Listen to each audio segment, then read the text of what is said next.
আপনি কি জানেন আপনার হাতের এই মোবাইল আপনাকে কত ক্ষতি করছে? আপনার গোপন সমস্ত কিছু এই মোবাইলের মাধ্যমে গুগল জেনে যাচ্ছে এবং অনেক অ্যাপসের মাধ্যমে আপনার পার্সোনাল সকল কিছু গুগলের কাছে চলে যাচ্ছে। বিশ্বাস হচ্ছে না? প্রমাণ দেখিয়ে দিচ্ছি। এই দেখেন ভাই, এখানে প্রত্যেকটা অ্যান্ড্রয়েড ফোনের ছোট একটা ছিদ্র থাকে। এটা কেন থাকে? এটা কি জানেন কেন থাকে? এই ছিদ্রতে একটা মাইক্রোফোন থাকে, যেটার মাধ্যমে আপনার আমার সকল কিছু এই মোবাইলের মাধ্যমে গুগলের কাছে চলে যায়। আর আপনি যদি কোনো কিছু এই মোবাইলের সাথে বলেন, দেখবেন সেই ধরনের অ্যাড আপনার সামনে চলে আসবে। আপনি যেটা পছন্দ করবেন সেই ধরনের অ্যাডভাইসই আপনার সামনে চলে আসবে। এটা কিভাবে হয়, কেন হয়, সেটা কি জানেন? এর সাথে সাথে আপনার কিছু সেটিংস দেখাবো কিভাবে এটা আপনি বন্ধ করবেন। তাহলে আপনি সাবধান হয়ে যাবেন, আপনি নিরাপদ থাকতে পারবেন এবং এই সেটিংসের মাধ্যমে আপনার আরো কিছু উপকার হবে। সেটা হলো আপনার মোবাইল স্লো হওয়া থেকে নিরাপদ থাকবে, ফাস্ট হবে, আপনার ফোন গরম হবে না এবং আপনার ফোনের ব্যাটারি চার্জ বেশি সময় টিকবে। আপনার অপ্রয়োজনীয় অনেক সেটিংস আছে যেগুলোর কারণে আপনার মোবাইলের চার্জ কম টিকে, বেশি দিন টিকে না, মোবাইল হ্যাং হয়ে যায়, মোবাইল গরম হয়ে যায়, মোবাইল স্লো হয়ে যায়, এরকম অনেক সেটিংসের কারণে। তাহলে আজকে ভিডিও থেকে অনেক কিছু শিখতে পারবেন। ভিডিওটা খুবই গুরুত্বপূর্ণ, যারা অ্যান্ড্রয়েড ফোন ব্যবহার করে সকলের যেটা জানা উচিত। তাহলে বন্ধুরা এটা কিভাবে করবেন সেটা দেখানোর জন্য চলেন মোবাইল স্ক্রিনে। চলে আসলাম মোবাইল স্ক্রিনে আসার পর আপনারা চলে যাবেন আপনাদের সেটিংস আইকনে। এই সেটিংস আইকনে চলে যাবেন।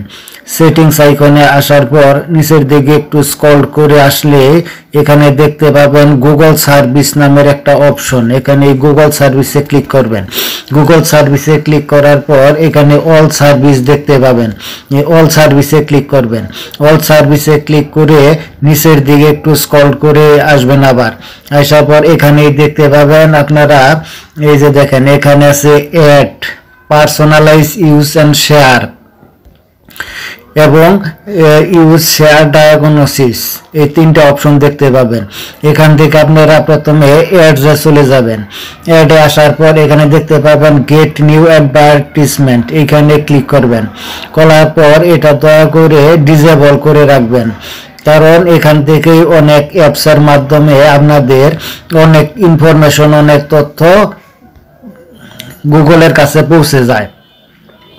এরপরে এখান থেকে দেখতে পাবেন যে এনাবল ডেবং লগিং ফর অ্যাডস, এটা অফ করে রাখলে তাহলে আপনার সামনে অনাকাঙ্ক্ষিত বা অপ্রত্যাশিত কোনো অ্যাড শো করবে না। আমার এখানে অন আছে, আপনার এটা অফ করে রাখবেন। এখান থেকে একটু ব্যাগে চলে আসবেন। ব্যাগে আসার পর আবার দেখতে পাবেন এখানে পার্সোনাল ইউজিং শেয়ার ডাটা নামের একটা অপশন। এই পার্সোনাল ইউজিং শেয়ার ডাটায় ক্লিক করবেন। এখানে ক্লিক করার পর এখানে দেখেন কিছু অপশন আছে, যেমন জিমেল, ক্রোম ডিভাইস, কন্টাক্ট, এই সকল কিছু আপনারা ডিসেবল করে রাখবেন। আমি ডিসেবল করে রাখলাম, তাহলে এইগুলার মাধ্যমেও কোনো তথ্য পাস করতে পারবে না। এখান থেকে ব্যাগে আসবেন। ব্যাগে আসার পর এখানে দেখতে পাবেন অ্যান্ড ডায়াগনস্টিক্স, ইউজ অ্যান্ড ডায়াগনস্টিক্সে ইউজেস অ্যান্ড ডায়াগনস্টিক্সে ক্লিক করবেন। করার পরে দেখেন এখানে কি লেখা, help improve your Android device experience by automatically sending diagnosis, আপনার সকল তথ্য এখান থেকে দেখেন অটোমেটিক্যালি ডায়াগনোসিস হয়ে চলে যাবে তাদের কাছে, সেটাই এখানে দেখেন এখানে বলা হয়েছে। দেখছেন, এটার কারণেই এরকম হয়। এটা আপনারা অফ করে রাখবেন। আমিও অফ করে রাখলাম। বন্ধুরা, ভিডিওটি কেমন লাগলো? যদি আপনাদের কাছে ভালো লাগে তাহলে অবশ্যই একটা লাইক করবেন, আপনার মূল্যবান মতামত কমেন্ট করবেন এবং সবাইকে দেখার জন্য শেয়ার করে দিবেন। আর আপনারা চাইলে অল বাংলা টেক 2 পয়েন্ট চ্যানেলটি সাবস্ক্রাইব করে রাখতে পারেন। ধন্যবাদ সবাইকে।